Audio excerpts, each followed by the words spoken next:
ہمارے یہاں ایک غلط فہمی پھیل گئی، وہ یہ کہ قرآن مجید کو پڑھے جائیں اور زندگی بھر اس کو کہیں سمجھنے کی ضرورت نہیں ہے، اور فرمایا کہ تلاوت کرنے پہ ایک حرف پہ 10 نہیں کیا، دوسرے حرف پہ۔ بھائی تلاوت کا خود مفہوم کیا ہے؟ اور تلاوت کا ہم ترجمہ انگریزی میں کر دیتے ہیں ریسیٹیشن۔ تلاوت ریسیٹیشن نہیں ہے۔ تلاوت کے معنی پیچھے پیچھے آنے کے ہیں، پیروی کرنے کے ہیں، سمجھنے کے ہیں، فالو کرنے کے ہیں۔ خود لفظ تلاوت کے اندر سمجھنے کا مفہوم موجود ہے،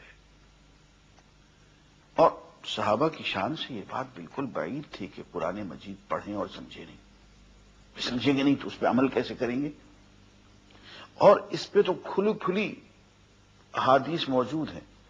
ابو داؤد میں حضور اکرم صلی اللہ علیہ وسلم نے فرمایا کہ یا ابا ذر لئن تغدو تتعلم آیۃ من القرآن خیر لک من ان تصلی 100 رکعہ۔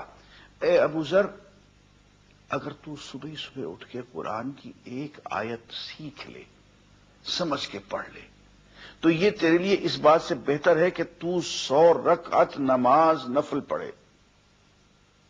عزیزان گرامی، دھیان دیجئے اس بات پہ کہ ایک رکعت نماز پڑھنے کے لیے سورہ فاتحہ چاہیے، اس کے بغیر رکعت نہیں ہوگی۔ 7 آیتیں یہ ہیں، کم از کم 3 آیتیں اور چاہیے تلاوت، اس کے بغیر رکعت نہیں ہوگی۔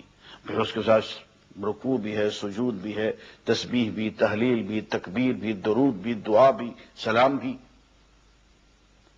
فرمایا کہ 100 رکعتیں جن میں کہ کم از کم 1000 آیات کی تلاوت ہو، ان سب کے مقابلے میں ایک آیت کو سمجھ کے پڑھ لینا افضل ہے۔ عبداللہ بن عباس رضی اللہ تعالیٰ عنہ فرماتے ہیں کہ ہمارا ذوق یہ تھا، اور اس ذوق میں ہمیں حضور اکرم صلی اللہ علیہ وآلہ وسلم نے ڈالا تھا کہ ایک قرآن کی چھوٹی سے چھوٹی سورت، مثلا سورت والعصر سمجھ کے پڑھنا ہمارے نزدیک پورے قرآن مجید کو بغیر سمجھے پڑھنے سے افضل قرار دیا جاتا تھا۔ عزیزان گرامی، جب تک کہ ہم یہ ذوق اپنے اندر پیدا نہیں کریں گے فہم قرآن کا، اس وقت تک بات نہیں بنے گی۔